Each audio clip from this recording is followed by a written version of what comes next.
En las plantaciones de tabaco de Veracruz, una joven esclava llamada Isla es comprada con un propósito atroz: generar hijos que serán vendidos como mercancía humana. Durante años soporta el horror en silencio, viendo cómo la arrebatan a sus bebés uno tras otro.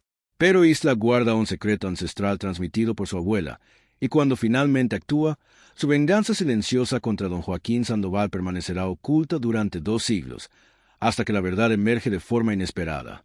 Antes de saber el desenlace de esta emocionante historia, suscríbete al canal para acompañar nuevas historias que emocionan, inspiran y transforman. Capítulo 1. El mercado de esclavos en el puerto de Veracruz bullía bajo el sol despiadado de julio de 1823, apenas 2 años después de la independencia de México, que prometía libertad, pero que en la práctica mantenía las cadenas para muchos.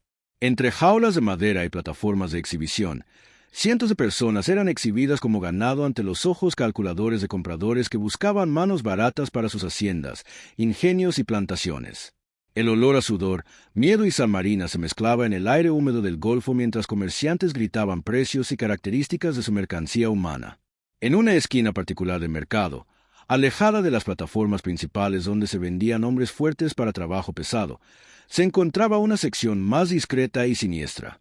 Aquí, los compradores eran menos numerosos pero más selectivos, buscando algo muy específico. Don Joaquín Sandoval era uno de estos hombres, y ese día llegó con propósito muy claro y absolutamente deplorable. Don Joaquín tenía 45 años. Era dueño de extensas plantaciones de tabaco en las tierras fértiles cercanas a Córdoba. Alto, de constitución robusta, cabello negro peinado hacia atrás con aceite aromático, bigote espeso perfectamente recortado, y ojos grises fríos como piedra que evaluaban todo con cálculo mercantil. Vestía traje de lino blanco impecable a pesar del calor, sombrero de ala ancha, y llevaba bastón con empuñadura de plata que golpeaba rítmicamente contra el suelo mientras caminaba. Su reputación en la región era compleja: exitoso comerciante de tabaco, sí, pero también conocido por prácticas que incluso otros esclavistas consideraban particularmente crueles. «Busco mujer joven, fuerte, de buena constitución», le dijo don Joaquín al tratante principal, un hombre gordo llamado Esteban Ruiz que controlaba la sección de mujeres. «Para reproducción específicamente. Necesito que genere hijos sanos que pueda vender posteriormente». Esteban asintió sin mostrar sorpresa. No era la primera vez que recibía tal solicitud. La cría de esclavos para venta era práctica común, aunque raramente discutida abiertamente en sociedad educada. «Tengo exactamente lo que necesita, don Joaquín. Llegó hace 3 días. Mujer zapoteca de las montañas de Oaxaca, 17 años, virgen según confirmación del médico, constitución física excepcional, caderas anchas ideales para parto». Condujo a don Joaquín hacia pequeña celda donde varias mujeres jóvenes esperaban en diferentes estados de desesperación. Pero cuando don Joaquín vio a Isla, supo inmediatamente que era exactamente lo que buscaba. Isla tenía 17 años recién cumplidos y era extraordinariamente hermosa incluso en su estado deplorable actual. Piel morena suave del color del barro cocido, ojos negros profundos que aún brillaban con inteligencia a pesar del terror, cabello negro largo y espeso que caía en ondas hasta su cintura, rostro de facciones perfectamente proporcionadas con pómulos altos característicos de su herencia zapoteca, cuerpo joven y fuerte con curvas que prometían fertilidad. Pero más allá de su belleza física, había algo en su postura, en la manera en que mantenía la cabeza alta incluso encadenada, que hablaba de espíritu no completamente quebrado. «¿Cómo te llamas?», preguntó don Joaquín en español, sabiendo que probablemente no entendería completamente pero evaluando su reacción. «Isla», respondió ella en voz baja pero clara, con acento marcado que revelaba que el español no era su lengua materna. «¿Entiendes español?». «Poco. Aprendo». Don Joaquín asintió satisfecho. Inteligente además de hermosa. Perfecto para sus propósitos. «¿Precio?», preguntó a Esteban. «$800. Es mercancía premium, don Joaquín. Joven, virgen, fuerte, y mírela, producirá hijos hermosos que se venderán a precios excelentes. La inversión se recupera en 2 años máximo». Don Joaquín examinó a Isla como examinaría yegua de cría, revisando dientes, pidiendo que extendiera las manos para verificar ausencia de deformidades, haciendo que caminara para evaluar su paso. Isla soportó la humillación con ojos fijos en punto distante, técnica de supervivencia que había aprendido durante las semanas de cautiverio. «600, ofreció don Joaquín. 750 y es suya, don Joaquín. No encontrará mejor ejemplar en todo Veracruz. Trato hecho. El intercambio de dinero se completó con rapidez practicada. Documentos de propiedad fueron firmados, sellados y registrados ante escribano que mantenía oficina permanente en el mercado precisamente para tales transacciones. Y así, en cuestión de minutos, la vida de Isla cambió de manos como si fuera saco de maíz o herramienta agrícola. Durante el viaje de 3 días desde Veracruz hasta la hacienda San Rafael en las afueras de Córdoba, Isla viajó en carreta cerrada junto con otras adquisiciones de don Joaquín, 2 hombres jóvenes destinados a trabajo en campos de tabaco y mujer mayor que sería asignada a cocinas. Ninguno hablaba zapoteco. Isla, con su español imitado, no podía comunicar el terror y la confusión que sentía. Recordaba con claridad dolorosa el día que había sido arrancada de su pueblo en las montañas. Había ido al mercado de Tlacolula con su abuela Xochiquetzal para vender textiles tejidos a mano. Nunca regresó a casa.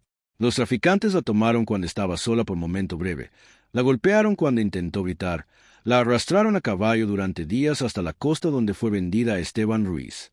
Su abuela Xochiquetzal le había enseñado muchas cosas durante sus 17 años.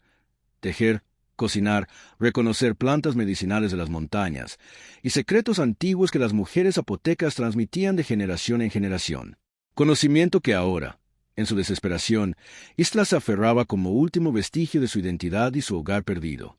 La hacienda San Rafael era vasta propiedad que se extendía por valles fértiles donde hileras interminables de plantas de tabaco crecían bajo cuidado de más de 200 trabajadores esclavizados. La casa principal era estructura imponente de 2 pisos con paredes blancas, techos de teja roja y galerías con columnas que ofrecían sombra del calor implacable.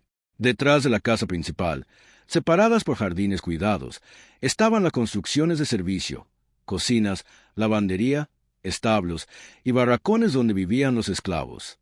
Pero Isla no fue llevada a los barracones generales. Don Joaquín la condujo personalmente a pequeña cabaña aislada cerca del límite de la propiedad, escondida parcialmente por árboles de mango y rodeada por muro bajo de piedra.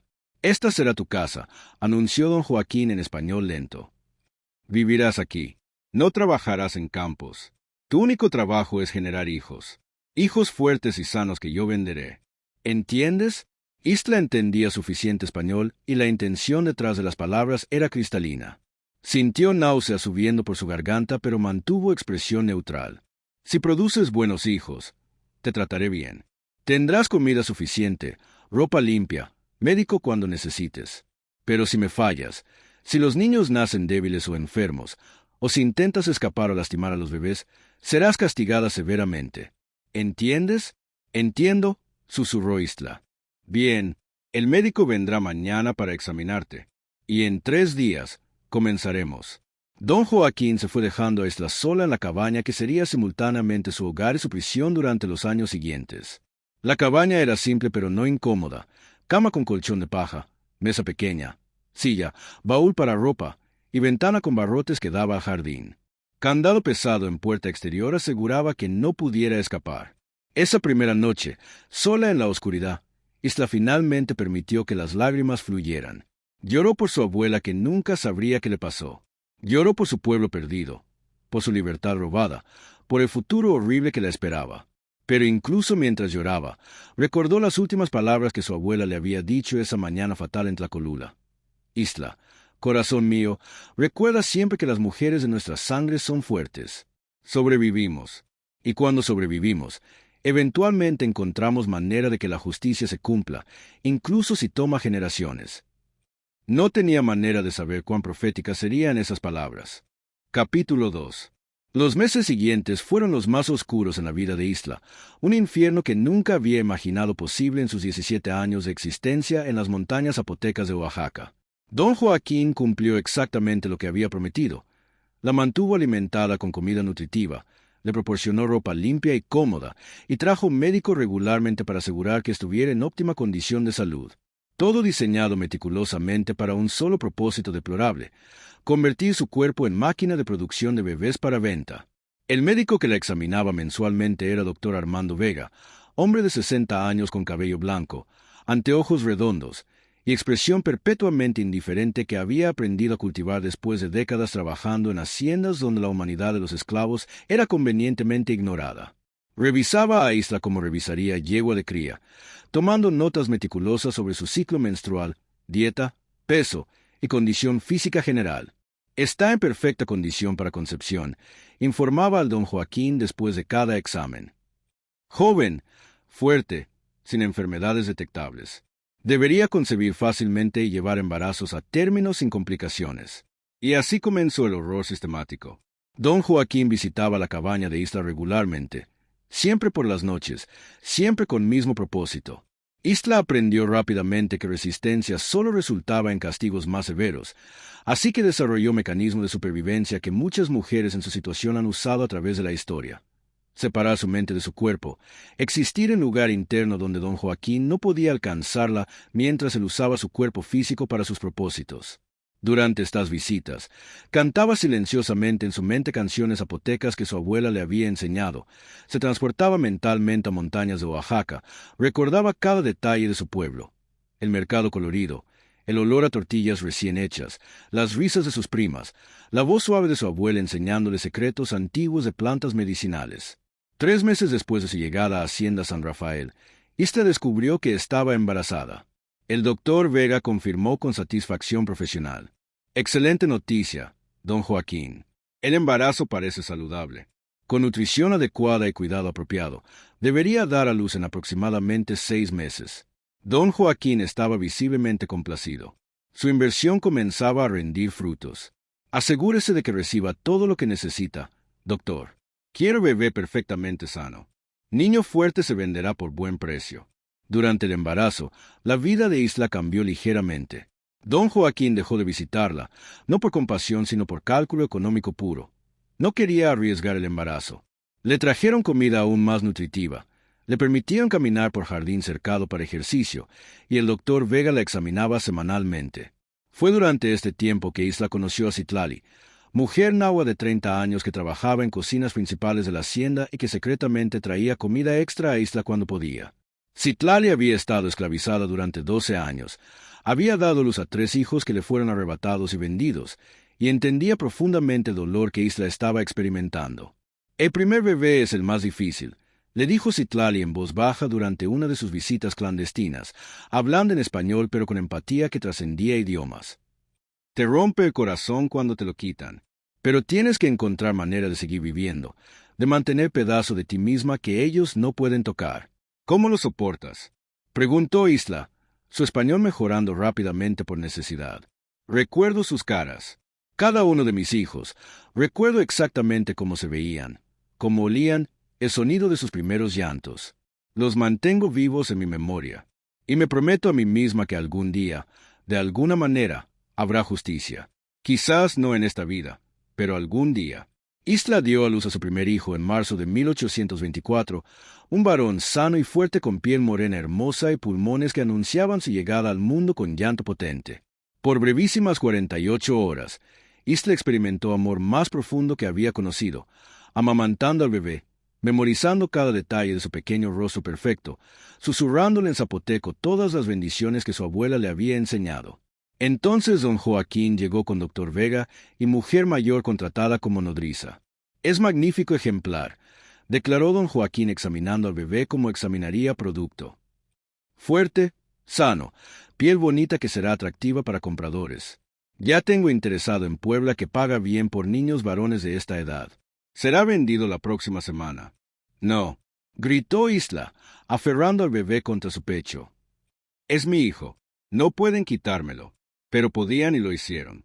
Don Joaquín arrancó al bebé llorando de brazos de Isla, mientras ella gritaba y suplicaba en zapoteco y español mezclados. La mujer mayor tomó al bebé y se lo llevó rápidamente mientras Isla colapsaba en el suelo, sollozando con dolor que no tenía palabras en ningún idioma. «Contrólate», ordenó don Joaquín fríamente. «En 2 meses, cuando tu cuerpo se recupere, comenzaremos de nuevo. Este es tu propósito. Acéptalo y las cosas serán más fáciles para ti». Los siguientes 3 años fueron ciclo brutal e interminable de embarazos y pérdidas. Isla dio a luz a 5 bebés más, 2 niñas y 3 niños. Cada uno fue arrancado de sus brazos entre 48 horas y 3 días después de nacimiento, vendidos a diferentes compradores en diferentes ciudades. Don Joaquín mantenía registros meticulosos de cada venta, calculando su retorno de inversión con satisfacción creciente. Pero con cada bebé perdido, algo dentro de Isla se endurecía. El dolor no disminuía, pero transformaba de desesperación aguda en determinación fría. Comenzó a observar todo con atención nueva. Los patrones de don Joaquín, las rutinas de la hacienda, las plantas que crecían en jardín cercano a su cabaña, recordando lecciones que su abuela Xochiquetzal le había enseñado sobre propiedades de diferentes hierbas y flores. Citlali se convirtió en su única confidente y aliada. Durante visitas secretas, Isla comenzó a preguntar sobre plantas específicas. Citlali, ¿crece toloache aquí en jardines? Citlali miró a Isla con nueva comprensión y cautela. Sí, crece salvaje cerca del muro este. Pero Isla, toloache es peligroso. En manos equivocadas. Mi abuela me enseñó sobre toloache y muchas otras plantas, interrumpió Isla suavemente. Me enseñó que dosis cura y que dosis mata. Me enseñó secretos que las mujeres zapotecas guardan por generaciones. Citlali entendió perfectamente lo que Isla estaba implicando sin decir directamente. Si necesitas ayuda para recolectar ciertas plantas, puedo hacerlo discretamente. Pero debes ser muy cuidadosa, Isla. Si sospechan algo, seré cuidadosa. Pero no puedo continuar así. He perdido 6 hijos. 6 bebés que nunca conoceré, que crecerán sin saber quién fue su madre. Y don Joaquín planea continuar hasta que mi cuerpo ya no pueda producir más. ¿Qué planeas hacer exactamente? Isla miró directamente a los ojos de Citlali. Voy a asegurarme de que don Joaquín pague por lo que ha hecho. No de manera rápida o obvia. Será lento, y cuando finalmente suceda, nadie sabrá que fui yo. Será mi secreto, mi justicia silenciosa. Cuenta conmigo para lo que necesites, dijo Citlali después de un momento de reflexión. He perdido 3 hijos por este sistema. Si puedo ayudar a que al menos uno de estos monstruos pague, lo haré. Así comenzó el plan que permanecería oculto durante 200 años. Capítulo 3. Durante los siguientes meses, mientras Isla atravesaba su 7º embarazo bajo el régimen brutal de don Joaquín, comenzó discretamente a implementar su plan con paciencia que solo alguien que ha perdido absolutamente todo puede cultivar. Cada movimiento era calculado. Cada acción tenía propósito, y todo se hacía con tal sutileza que nadie en la hacienda San Rafael sospechaba que la joven zapoteca estaba preparando venganza que se desarrollaría durante años.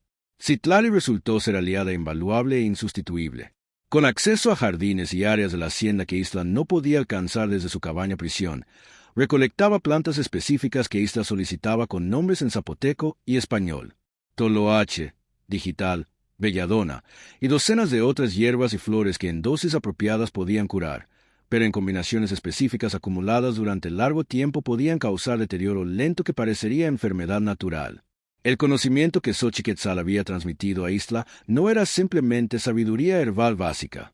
Era conocimiento ancestral zapoteco refinado durante siglos, pasado de abuela a nieta en línea ininterrumpida, conocimiento que los conquistadores y posteriormente los esclavistas nunca habían logrado erradicar completamente. Las mujeres zapotecas guardaban estos secretos precisamente para momentos de absoluta desesperación, para situaciones donde justicia convencional era imposible y supervivencia requería medidas extraordinarias.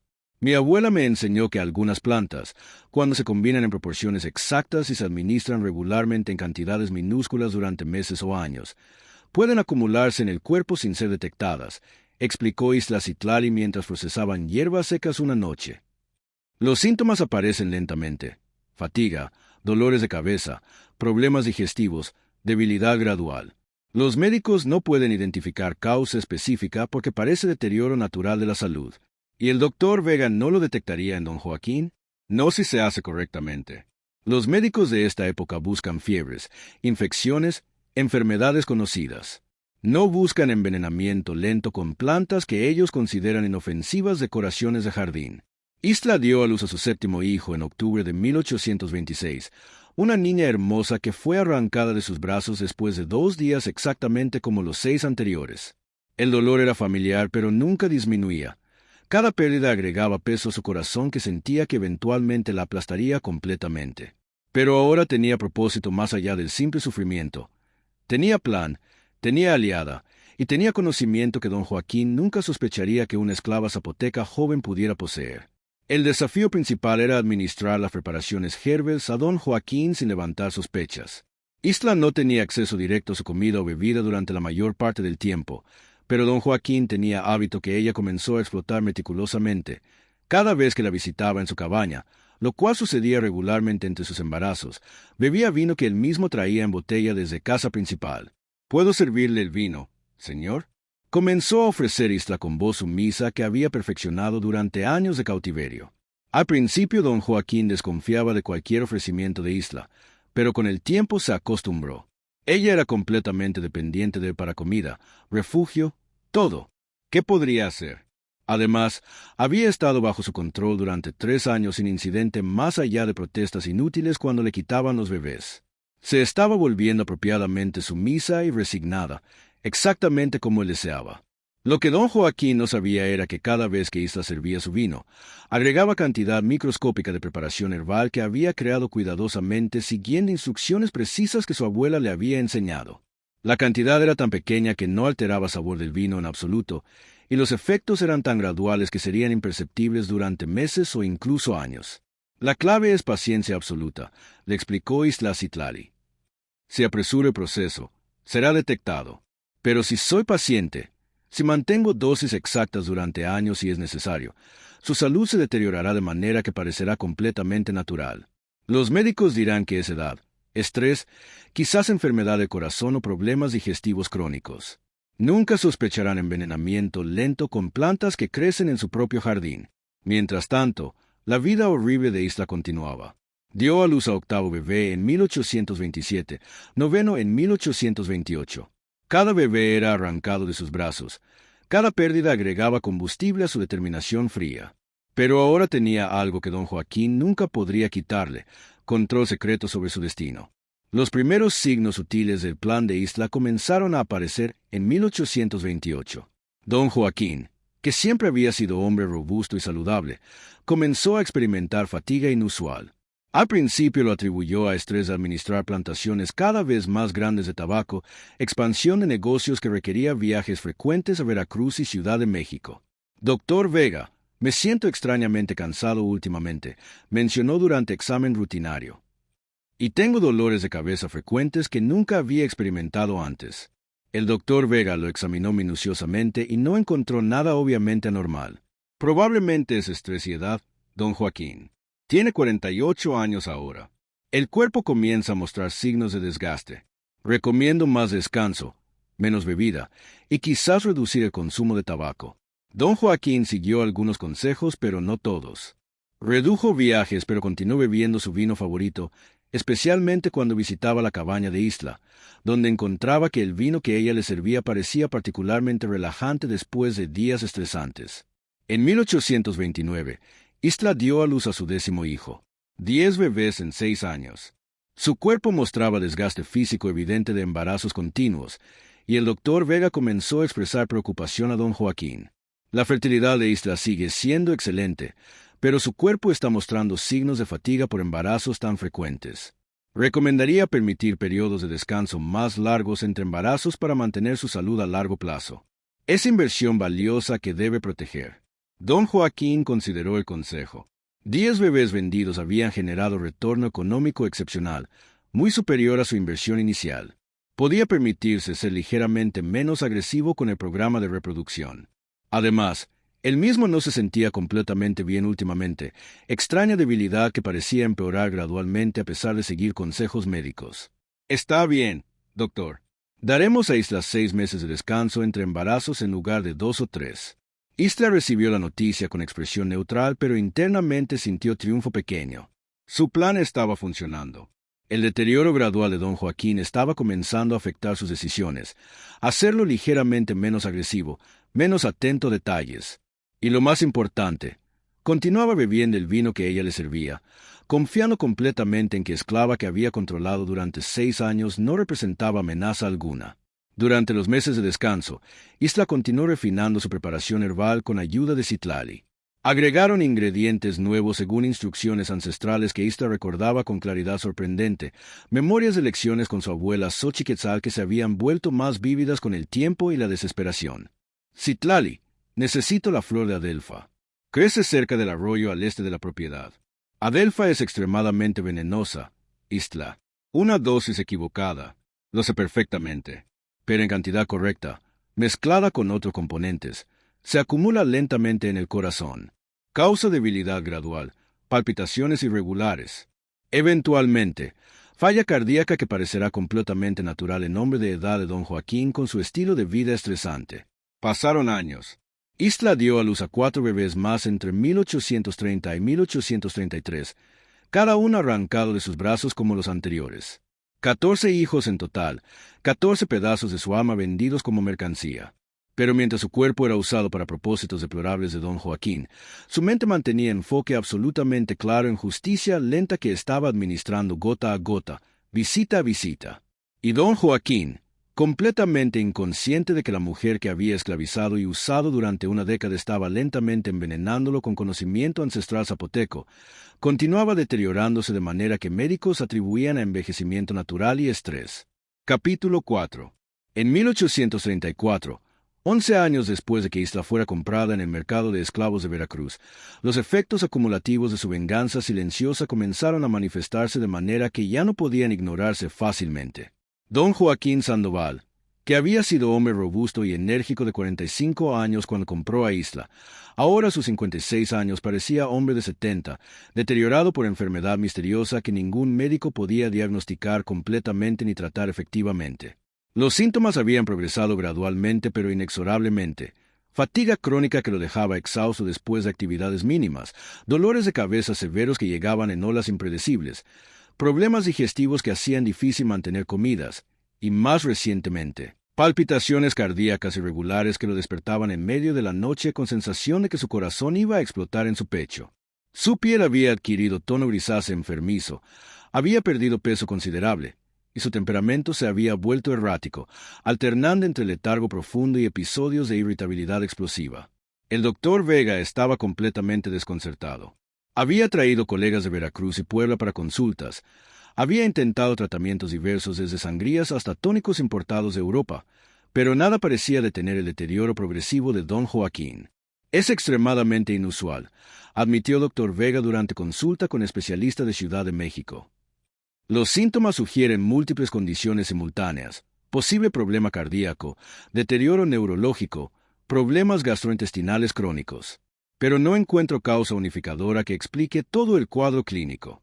¿Ha considerado envenenamiento?, preguntó el especialista.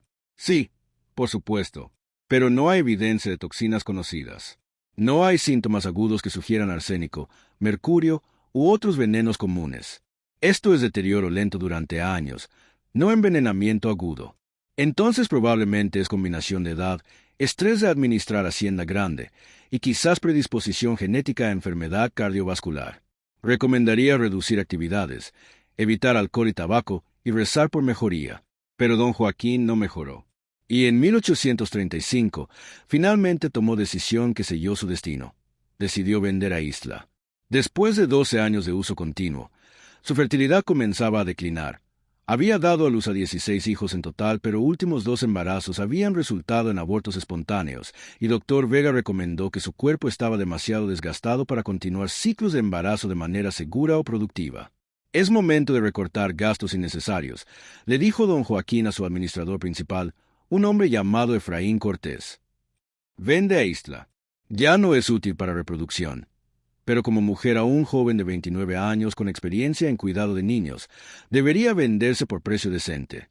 Usa el dinero para comprar trabajadores de campo más productivos. La noticia llegó a Isla a través de Citlali, quien había escuchado la conversación mientras servía almuerzo en comedor principal. «Van a venderte, Isla», susurró Citlali esa noche durante visita clandestina. La próxima semana llevarán a mercado en Córdoba. Isla sintió emociones contradictorias y complejas. Por un lado, libertad de don Joaquín de esta cabaña prisión, de ciclos interminables de embarazos y pérdidas. Por otro lado, no habría completado su venganza. Don Joaquín estaba enfermo, sí, pero no muerto. ¿Y qué pasaría si nuevo amo era igual o peor? Necesito asegurarme de que don Joaquín continúe su declive incluso después de que me vaya, dijo Isla con determinación. Citlali, puedes conseguir acceso a su habitación personal o su estudio. Es extremadamente peligroso, pero puedo intentarlo. ¿Qué necesitas hacer? Necesito contaminar algo que él use regularmente, algo que continuará administrando veneno lento incluso sin mi presencia. Su tabaco, quizás, o su ropa de cama. Durante los siguientes días, mientras se preparaban para venta de Isla, Citlali asumió riesgo enorme. Aprovechando un momento cuando don Joaquín estaba recibiendo tratamiento médico en sala separada y su habitación estaba vacía, entró con pretexto de cambiar sábanas. Llevaba pequeño paquete que Isla le había dado, mezcla de polvos herbes preparadas según instrucciones precisas de conocimiento zapoteco ancestral. Citlali distribuyó polvo fino sobre almohada de don Joaquín, tan delgado que era invisible pero suficiente para ser inhalado durante horas de sueño. También aplicó cantidad minúscula al interior de su pipa de tabaco favorita que descansaba en mesa de noche. La preparación contenía concentraciones de digital, adelfa procesada y extracto de toloache, combinación que continuaría siendo absorbida gradualmente durante meses siguientes. «Está hecho», reportó Citlali a Isla esa noche. «Pero Isla, esto es permanente. No hay manera de revertirlo una vez que comience». «No quiero revertirlo», respondió Isla con voz tan fría como piedra. «Ese hombre me compró cuando tenía 17 años. Me violó repetidamente durante 12 años. Me arrancó 16 hijos de los brazos.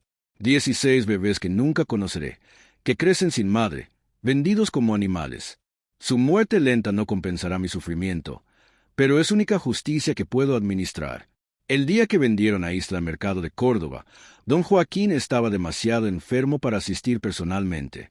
Efraín Cortés manejó la transacción, vendiendo a Isla familia de comerciantes que necesitaba mujer con experiencia en cuidado de niños para ayudar con sus 5 hijos.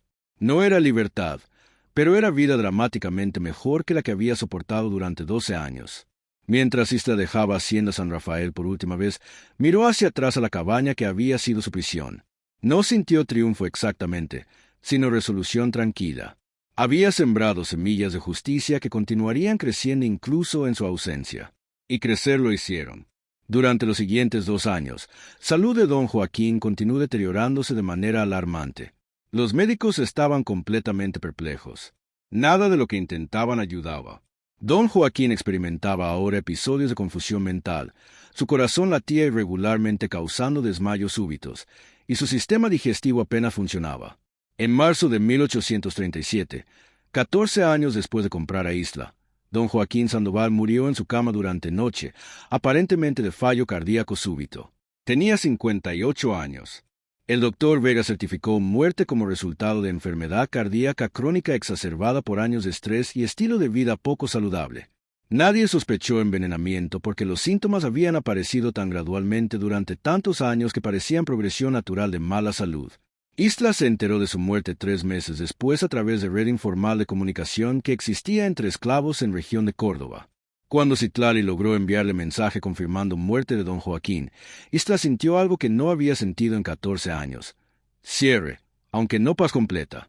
Esa noche, sola en pequeño cuarto de servicio en casa de sus nuevos amos, Isla habló en voz baja en zapoteco, palabras dirigidas a su abuela Xochiquetzal que nunca sabría qué le había pasado a su nieta.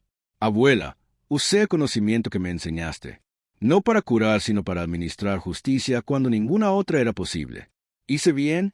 No lo sé, pero está hecho, y aunque perdí 16 hijos que nunca recuperaré, al menos el hombre que me robó mi juventud, mi libertad y mis bebés ha pagado un precio». Isla vivió otros 43 años, trabajando para diferentes familias, eventualmente comprando su libertad en 1855 cuando tenía 49 años gracias a ahorros acumulados durante décadas. Nunca se casó, nunca tuvo más hijos.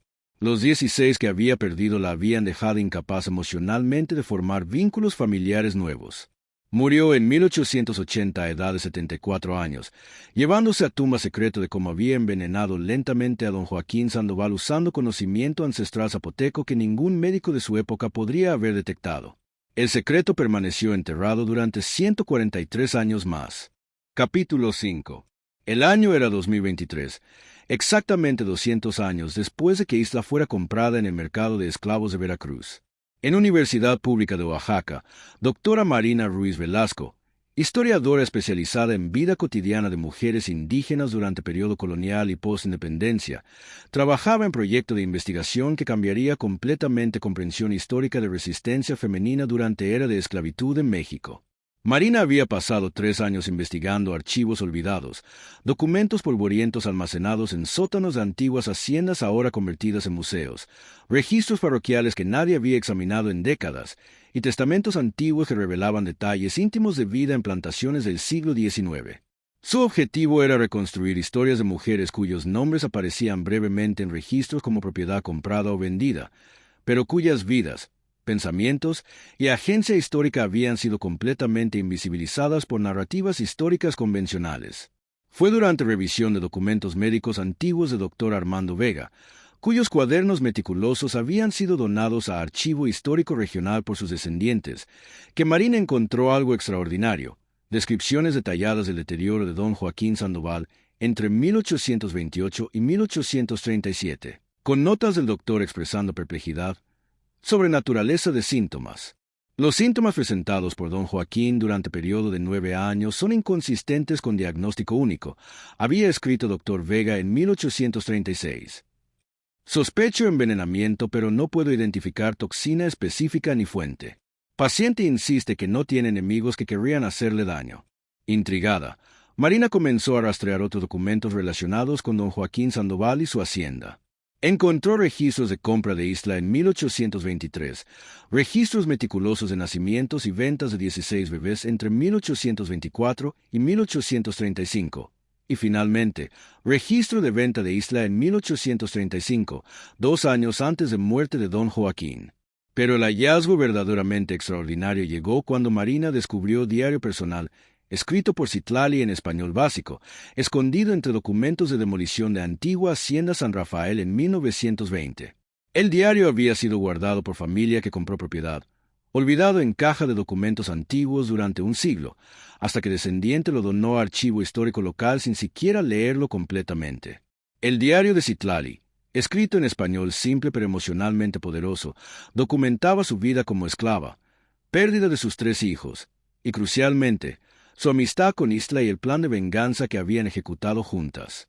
Ayudé a Isla a recolectar plantas que su abuela le había enseñado a usar, escribió Citlali en entrada de 1830. Sé que lo que estamos haciendo resultará en muerte de don Joaquín. Sé que técnicamente es asesinato. Pero también sé que don Joaquín compró a Isla específicamente para violarla repetidamente y vender a sus bebés. Le quitó 16 hijos. ¿Dónde está justicia en ese sistema? Si la ley no protege a mujeres como Isla, entonces mujeres como Isla deben encontrar su propia justicia, por medios que puedan. Marina leyó el diario completo en una noche, con lágrimas corriendo por sus mejillas mientras procesaba implicaciones históricas de lo que estaba descubriendo. Aquí estaba evidencia documentada de resistencia sofisticada de mujeres indígenas esclavizadas, usando conocimiento ancestral botánico para administrar justicia cuando el sistema legal las consideraba propiedad sin derechos. Pero Marina enfrentaba dilema ético profundo. Como historiadora, su trabajo era revelar verdades históricas. Pero revelar que Isla había envenenado a don Joaquín podría ser interpretado de maneras problemáticas, podría ser usado para reforzar estereotipos racistas sobre mujeres indígenas como peligrosas o traicioneras, podría ser usado para justificar violencia contra esclavos como merecida por peligro que representaban. Después de semanas de reflexión y consulta con colegas, mentores y comunidades zapotecas contemporáneas, Marina tomó decisión cuidadosa sobre cómo presentar su descubrimiento. Publicó artículo académico titulado Resistencia botánica, conocimiento ancestral como herramienta de justicia en haciendas mexicanas del siglo XIX. En el artículo, documentaba historia de Isla completamente, incluyendo su envenenamiento de don Joaquín, pero contextualizaba cuidadosamente dentro del sistema brutal que no ofrecía protección legal alguna a mujeres esclavizadas, que las compraba específicamente para reproducción forzada, que arrancaba a sus bebés para venta. La historia de Isla, escribió Marina en conclusión del artículo, no es historia de criminalidad, sino de supervivencia y agencia en circunstancias de absoluta opresión. Nos desafía a cuestionar qué constituye justicia cuando sistemas legales niegan humanidad básica a grupos enteros de personas. Su uso de conocimiento ancestral zapoteco no solo para resistir, sino para administrar consecuencias a su opresor representa forma de poder que historiografía convencional raramente reconoce en mujeres esclavizadas, poder de conocimiento, paciencia estratégica y determinación de que sufrimiento no quedaría sin respuesta, incluso si esa respuesta tomaba años en desarrollarse. El artículo generó debate intenso en comunidad académica. Algunos historiadores argumentaban que Marina estaba romantizando asesinato. Otros argumentaban que estaba revelando verdad importante sobre resistencia que había sido invisibilizada precisamente porque era efectiva y secreta. Pero respuesta más poderosa vino de comunidades indígenas contemporáneas, particularmente mujeres zapotecas que vieron en Historia de Isla reconocimiento de conocimiento ancestral y resistencia que sus propias abuelas y bisabuelas habían practicado de formas que raramente fueron documentadas. Nuestras abuelas nos enseñaron sobre plantas, dijo anciana zapoteca durante presentación pública de investigación de Marina en Oaxaca. No solo para curar, sino para proteger. Nos enseñaron que conocimiento es poder, especialmente para mujeres que el sistema intenta hacer impotentes. Historia de Isla es historia de nuestras ancestras, historia que necesitábamos escuchar.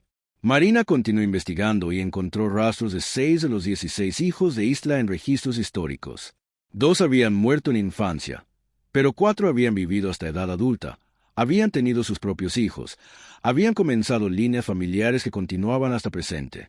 Con ayuda de genealogistas y pruebas de ADN, Marina logró identificar a varios descendientes vivos de Isla. Uno de ellos era profesor de botánica en la Universidad de Veracruz llamado Roberto Mendoza, quien no tenía idea de que su tatarabuela había sido Isla hasta que Marina lo contactó con su investigación. Es extraordinario y devastador simultáneamente, dijo Roberto después de leer investigación completa. Saber que vengo de mujer con tal fuerza, tal conocimiento, tal determinación de que injusticia no quedara sin respuesta. Pero también saber que esa fuerza nació de trauma indescriptible. Perder 16 hijos, ser violada repetidamente durante años, ser tratada como máquina de reproducción. Roberto comenzó su propia investigación sobre conocimiento botánico zapoteco que Isla había usado, trabajando con curanderas tradicionales en Oaxaca para documentar conocimiento que todavía se transmitía oralmente de generación en generación. Este conocimiento salvó a Isla de completa impotencia, explicó Roberto durante conferencia científica. Le dio herramienta que sus opresores nunca anticiparon que ella podría tener. Y ese conocimiento continúa existiendo, continúa siendo transmitido, continúa siendo forma de poder para comunidades que el sistema intenta marginalizar. 200 años después de que Isla fuera comprada para generar hijos para venta, su historia finalmente emergió de silencio. No como historia simple de víctima, ni como historia simple de heroína, sino como historia compleja de mujer que usó todas las herramientas que tenía disponibles, incluyendo conocimiento ancestral transmitido por su abuela, para sobrevivir y para asegurar que su opresor pagara precio por su crueldad. La historia de Isla ahora se enseña en universidades mexicanas como ejemplo de resistencia sofisticada durante era de esclavitud. Su legado no es violencia sino conocimiento, paciencia estratégica y mensaje profundo. Incluso en circunstancias de absoluta opresión, agencia humana encuentra maneras de expresarse, justicia encuentra maneras de manifestarse, y conocimiento ancestral transmitido de generación en generación puede ser herramienta no solo de curación, sino de transformación y resistencia. Y en comunidades zapotecas de Oaxaca, abuelas continúan enseñando a sus nietas sobre plantas, sobre paciencia, sobre formas de poder que sistemas opresivos nunca anticipan completamente.